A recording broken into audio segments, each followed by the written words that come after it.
300 mètres pour être en contact avec le précieux fluide. À Zender, deuxième étape de sa mission, le ministre du Pétrole est surtout allé constater l'état d'avancement des travaux de réalisation du pipeline qui va permettre l'exportation du brut nigérien vers le Bénin.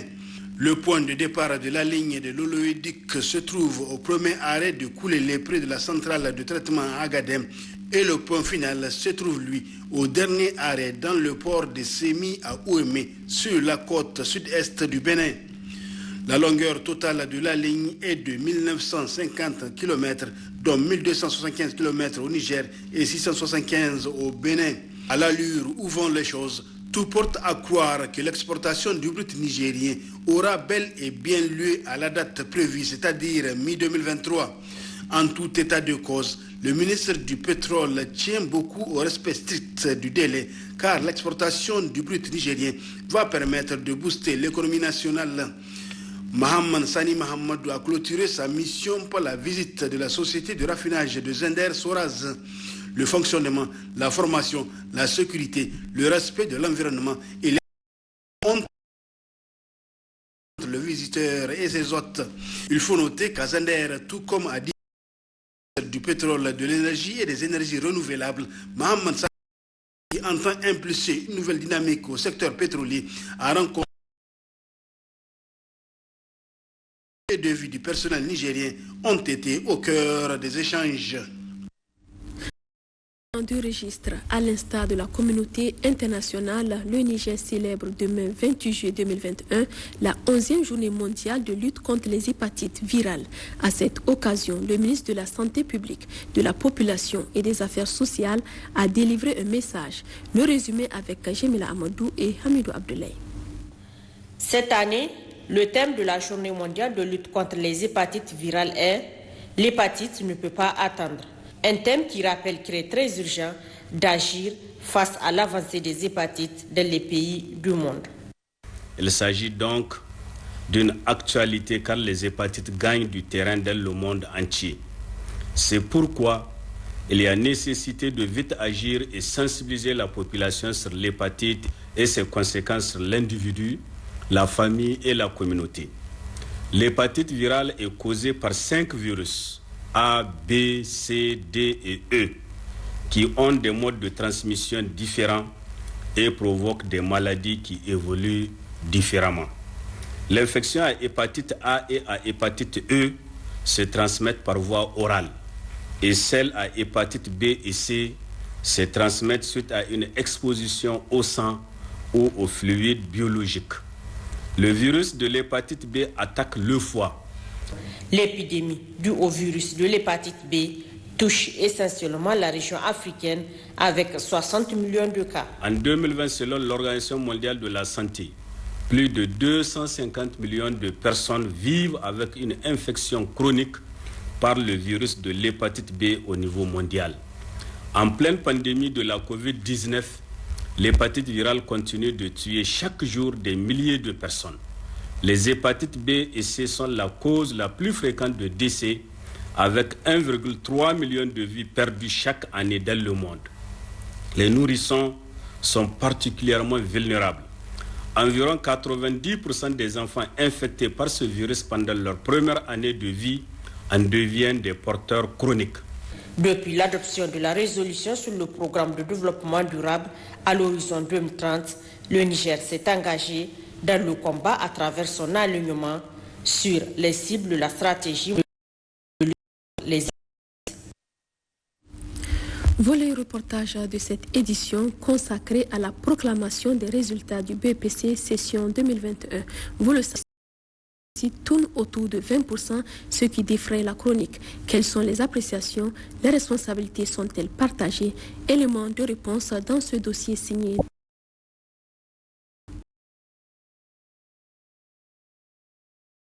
Du pays, des télé aux candidats dans les salles d'examen ou encore des copies soigneusement déposées et surveillées dans les locaux de la police ou de la gendarmerie selon les localités. Telles sont entre autres les dispositions prises cette année par les autorités avec le concours de la Halcia afin de sécuriser, assainir et surtout crédibiliser le BEPC de cette année. Après la délibération des résultats dans les jurys, la surprise fut grande, même si ces résultats sont bien accueillis chez certains et mal vus chez d'autres. Pour les acteurs de l'éducation comme les syndicats des enseignants, ces résultats reflètent bel et bien le niveau des élèves. La lecture qu'on fait de ces résultats, ils approchent de la réalité. Et ils ne sont pas forcément l'implication d'un certain nombre d'acteurs. Ils ont amené leur contribution, mais c'est que les enseignants auraient pu, le ministère et les enseignants auraient pu quand même faire un examen très propre sans l'intervention d'une tierce organisation pour qu'eux-mêmes ils se crédibilisent les résultats et les diplômes dont ils sont les producteurs.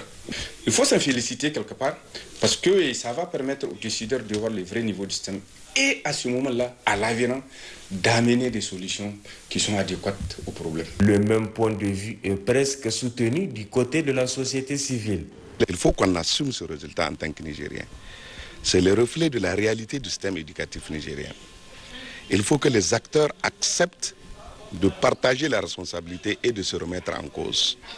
Je voudrais parler de deux acteurs essentiels, l'État et les enseignants. L'État doit se remettre en cause en acceptant de changer tous les mauvais comportements qu'on lui reproche dans le cadre de la gouvernance de l'école. L'État doit accepter de réfléchir sur cette question du CFEPD, ou le ramener complètement, ou revoir le mécanisme à travers lequel aujourd'hui les enfants passent du CM2 à la 6e. Maintenant, la responsabilité des enseignants. Il faut que les enseignants acceptent eux-mêmes qu'ils sont à l'origine de plusieurs choses. D'abord, un enseignant qui a la responsabilité de faire des cours dans le collège public, qui l'abandonne pour aller dans le privé, parce que le professeur ne le maîtrise pas ou n'arrive pas à lui faire quoi que ce soit, c'est aussi dommage du point de vue de la déontologie, du point de vue de la morale professionnelle dont il a fait l'objet d'enseignement. C'est le vrai résultat et c'est le vrai niveau de nos enfants qui sont au public. Il ne faut pas toujours voir le mal. Dans un truc, quand c'est fait, il faut voir ce qui est correct. Ce qui est correct est le plus important que les Nigériens doivent savoir. Il y a un examen, une fois, qui est organisé, avec toutes les garanties que c'est les meilleurs qui ont gagné, en toute transparence. Mais cet avis ne semble pas être partagé par les parents d'élèves qui, à travers leur association, se disent être déçus des résultats, même s'ils reconnaissent quelque part la transparence et la rigueur qui ont caractérisé l'organisation de cet examen. Chaque parent souhaiterait que son enfant admette qu'il réussisse. Mais au vu et aussi des résultats ayant découlé de ces examens du BEPC juillet 2021, nous avons compris que le résultat a été catastrophique. Il faut reconnaître, pour une nation, on a besoin de diplômes fiables. Ça, nous le reconnaissons. Et aucun parent ne souhaiterait avoir un enfant nullard ou que ton enfant accède à des postes sans avoir la capacité de pouvoir les gérer. Nous concédons tout cela. Mais il y a lieu aussi de savoir qu'est-ce qui est à la cause, la source de ce manquement qui a affecté ces résultats, qui a affecté la passion, les efforts des parents qui ont suivi ces enfants d'octobre à juin, à juillet, et qu'au finish, nous nous retrouvons avec ce résultat que nous n'avons pas souhaité. Néanmoins, tous les acteurs à l'unanimité se sont félicités de l'engagement personnel du chef de l'État pour sa bienveillance sur le secteur éducatif avant de proposer des pistes de solutions pour qu'à l'avenir, des examens propres ne puissent pas être à la base des résultats catastrophiques au Niger. On ne peut pas continuer avec un système de la sorte, surtout qu'il y a une orientation que le président de la République lui-même décide de donner au système éducatif. Il l'a dit, il l'a répété, quand il nous a rencontrés, acteurs de la société civile, il nous a dit que quel que soit le prix qu'il va injecter dans l'école, il le fera. Même si les gens vont récolter peut-être le résultat après lui, c'est ça qu'il veut, c'est ça la vision de l'État qu'il a. Et je pense qu'aujourd'hui, l'ensemble des acteurs doivent s'aligner dans cette démarche, l'accompagner de manière à ce que l'école puisse se retrouver. Nous devons tous être interpellés partant de ces résultats et nous engager à accompagner les autorités actuelles parce qu'il s'agit de l'avenir de ce pays. Vous allez constater que la plupart des enseignants qui enseignent aujourd'hui en classe sont des contractuels. Près de 80% n'ont pas de salaire, ils ont un pécule. On ne peut pas faire de la qualité avec un enseignant sous-payé, un enseignant sous-considéré, au fait mal employé. Il faut que les parents d'élèves aussi s'impliquent dans la gestion de l'école. Au regard des différents points de vue soutenus par ces acteurs, il est tout à fait légitime de se demander s'il faut préférer la qualité à la quantité et si notre pays n'a pas besoin d'une jeunesse aguerrie et compétente pouvant assurer la relève. L'un dans l'autre, les résultats prochains du baccalauréat session 2021 nous édifieront davantage. Du sport dans cette édition avec la finale de la coupe mise en jeu par l'EST, École supérieure des télécommunications, remportée par l'ENAM et une autre finale en basketball. Il s'agit du championnat régional remporté par l'AS Nigelec face à Team Momo. Mais notez que l'athlète international, le Nigérien Alphaga, entre en compétition demain matin en 5h15 pour les Jeux Olympiques Tokyo 2020. Le résumé avec Mahamadou Djingare et Sadou Inouali. L'espoir de tout un peuple repose sur lui. Abdelrazak Issoufou Alphaga, le vice-champion olympique nigérien en taekwondo. C'est ce 27 juillet à 5h15 du matin que le champion d'Afrique entre en compétition face à l'Ivoirien Bané Seydou en 8e de finale de la catégorie 80 kg sur les tatamis de Makuhari Metz. Abdelrazak Issoufou Alphaga s'en va pour un défi qui lui tient à cœur depuis 2016 où il a échoué en finale. Pour atteindre cet objectif, il aura besoin du soutien de toute une nation, tout un pays pour l'accompagner à la victoire. Cette compétition de football regroupe quelques instituts et grandes écoles de la capitale. Initiative de l'EST, l'École supérieure de télécommunications, la finale oppose l'District en jaune face à l'équipe de l'ENAM. Une finale très équilibrée, mais sur un terrain accidenté. Les joueurs offrent néanmoins un spectacle intéressant. Liftik ouvre le score dès la 8e minute de jeu dans une grande ambiance. De retour de la mi-temps, à quelques minutes de la fin du temps réglementaire, l'ENAM égalise un but partout. Les tirs au but indécis, des joueurs très adroits, 2 gardiens pas à la hauteur. Finalement, l'ENAM s'impose 8 tirs à 7. Ainsi, cette première édition de la Coupe EST est remportée par l'École nationale de l'administration. Plusieurs prix et récompenses ont été attribués aux meilleurs joueurs de la compétition. Non loin de là, le stade municipal de Niamey accueille dans les environs de 20h le match de basketball le plus palpitant de la capitale, AS Nigelec face à Team Momo. Une vraie confrontation de basketball digne de ce nom. Une finale qui a suscité le déplacement des férus du basketball nigérien. Un match qui atteste de l'existence de bons basketteurs au Niger. C'est le cas du numéro 10 de l'AS Nigelec, Abdoulaye Harouna Dissam, un joueur de niveau international. Bref, ce match enregistre la crème du basketball nigérien. Que de meilleurs sur le terrain. Époustouflant, la Nigelec domine le match dès l'entame. Premier, deuxième, troisième quart-temps, dominé par les Blancs. 20 points d'écart. Team Momo revient à la charge. 4 points à 14 secondes de la fin du match. 75-71, la fin du temps réglementaire. Le suspense monte, mais l'expérimenté Sam inscrit 2 derniers paniers et donne la victoire à l'AS Niger. On a remporté la coupe. On n'a pas perdu dans le championnat tout au long du tournoi.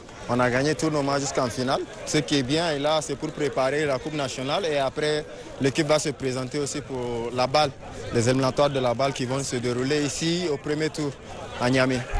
Selon Yacouba Diamio de l'AS Nigelec, cette compétition constitue une préparation au BAL, la Ligue africaine de basketball prévue à Niamey. Cette année, j'ose espérer que Nigelec va encore engager ce club afin de défendre les couleurs de notre entreprise et à travers les couleurs de l'entreprise, c'est les couleurs nationales qui vont être honorées.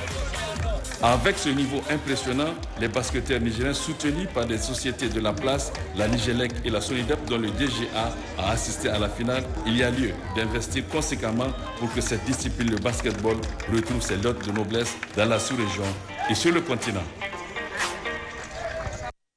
Page internationale à présent en Tunisie. Le président Kais Saïed limoge son premier ministre et gèle les activités du Parlement.